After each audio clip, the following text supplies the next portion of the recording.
welcome to the show. I'm glad to have you here. Who are you waving at? My family. Hello, family. My mom, my sister, and my roommate. Do they live in L.A.? No. Well, my roommate does, obviously. She's my that'd be roommate. silly. Yeah, it would be. But my mom lives in Phoenix, and my sister lives in Detroit. Oh, that's great. You flew in for this. Fantastic. My sister watches your show a lot, and I made a promise to her that if I ever came on your show, it would be. She's pregnant right now. I know she's hating this right now that I'm talking about it, but her final trimester started yesterday, and it was the last day she could fly that I found out I was on. So. What? What? She's pregnant. No, I know pregnant. Yeah. I'm not. I know pregnant. But she shouldn't be flying right now. Well, one day is not going to make a difference. It's random, these things. Look, the labor nurse is already upset. She's looking at me like she shouldn't be here. Fine, right? No, it's well, not fine? At least we have the labor nurse here, which is good, in case she goes into... And we also always have an OBGYN on call right here. Nate, he's ready.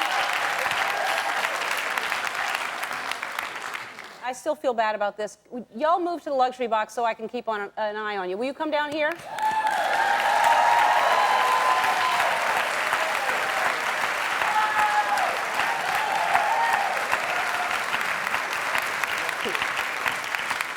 That's going to be cozy. I just want to keep an eye on you, and I want Nancy to watch you, too. Nancy, keep an eye on her. All right, so your family is Polish, I heard. Mm-hmm. And what does that mean? Do you have, are there Polish words that you grew up with that you... That's the funny thing about Polish people is a lot of the Polish people I've met use Polish words when they're growing up, and specifically when I was growing up, I didn't know the American words for some things, so we always called, like, a comforter a pajina, so when I would stay the night at a friend's house, I'd say, do you have a pajina? And no one would really know what I'm talking about. And they do that for a lot of things, like slippers are paczkis and donuts are punchkis and your butt Wait, slippers are paczkis and donuts are punchkis? Yeah, so be careful with those ones. Yeah, don't put your foot in a punchki. Yeah. That would feel squishy. Your butt is your dupa, which they always said. Your butt is your dupa? Yeah. So you'd say you have a super dupa? Yeah. Super duper. And it's fun. It's more fun than saying butt. So. Yeah, it is now. I'd never thought of that before, but dupa is what I'll use from now on. Okay. Yeah. So you put a diaper on a dupa? And yeah. There's so many things you can do with a dupa. So, all right. So, but how old do you play? Because I thought you looked really young on Deadwood. Even. What do you play on your show? I play 17, and I was about 17 on Deadwood as well. And how old are you really? 24. You say that reluctantly. Because I'm turning 25, and I just wanted to remember if I had or had not turned 25 yet. And what is your birthday? I'll help you out. It's embarrassing because it's in July, so. Yeah, you have not turned 25 yet. I'll tell you that right now. Thank you. Okay. Yeah. A little slow in the kagunchka. Because your dogs are adorable, and I love that you rescue little dogs. Tell the story. First, this is the one you first had, right? I rescued 2 this year. This is Lola, our first rescue, who would actually come to work. I know, isn't she sweet? How old is she? Fox. She's 2. Uh-huh. And she's, a wonderful rescue. I actually lucked out, because a lot of the rescues are a little neurotic and have had some street time, so. Yeah. That'll ruin them. The street time, really, it hurts them. It will. Yeah.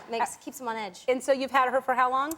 Since July. Okay. She's almost 2. And so that's when you turned 24, by the way, in July. Yes. I got her for my birthday. Yeah. Okay. Yeah. Well, you can remember, and she'll...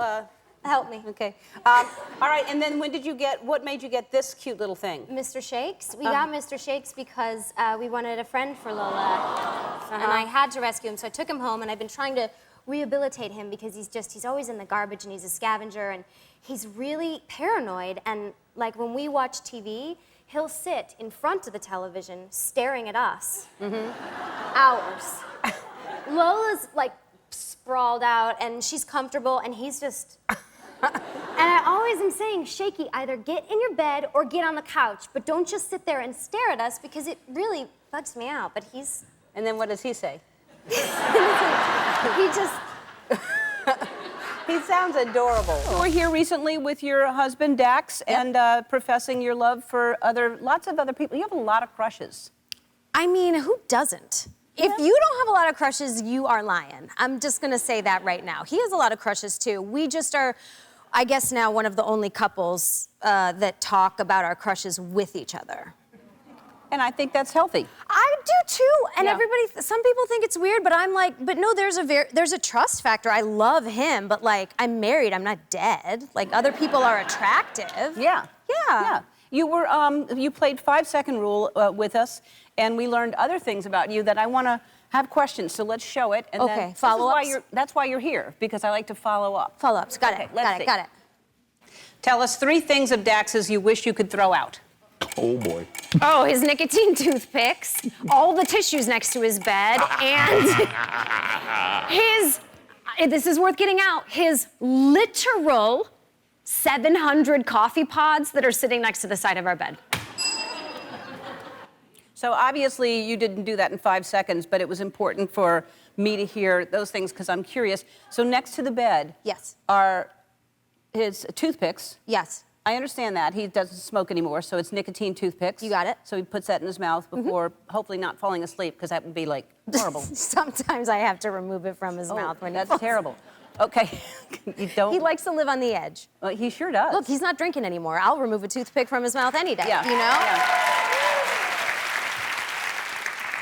So then there's tissues. Yes. He just has a lot of like, air filter stuff. And so at night when he's clearing his throat or his nose from the smog in LA, he's blowing his nose and then puts it there and then blows his nose, puts it there. And this is like, we're watching Yellowstone or whatever and he's blowing his nose and putting it there. And then in the morning, there's just like a mound of tissues. And it's not like it piles up where, you can't move, but every 2 days or so, I just walk in there.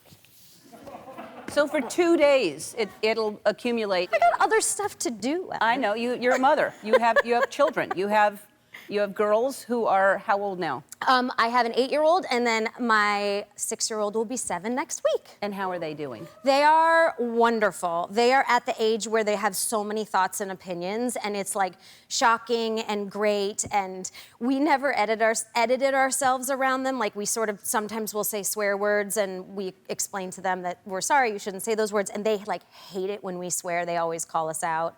They have all these wonderful opinions. Like my soon-to-be 7-year-old asked me about 2 months ago, we were lying in bed and she said, "How do I know you're my real mom?"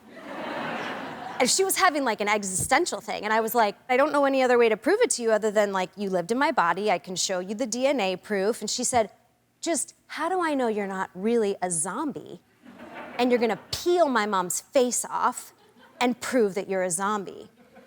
And I couldn't prove that wouldn't happen. Like, I was really stumped. And then, to boot, like probably a week ago, I was in their bedroom and I was putting them down and someone had left like a chair right by their bed and I was like, "Good night, girls." And I went to kiss them goodnight and I went, bam, right into this like teak hard chair and it bruised and like, I thought I had broken my nose. I've never experienced that feeling before because it was pitch black. And it felt like someone out of nowhere just smacked me in the face with a 2x4. And then I had this big bruise and like my nose was swollen. And the next morning she was like, "I knew it."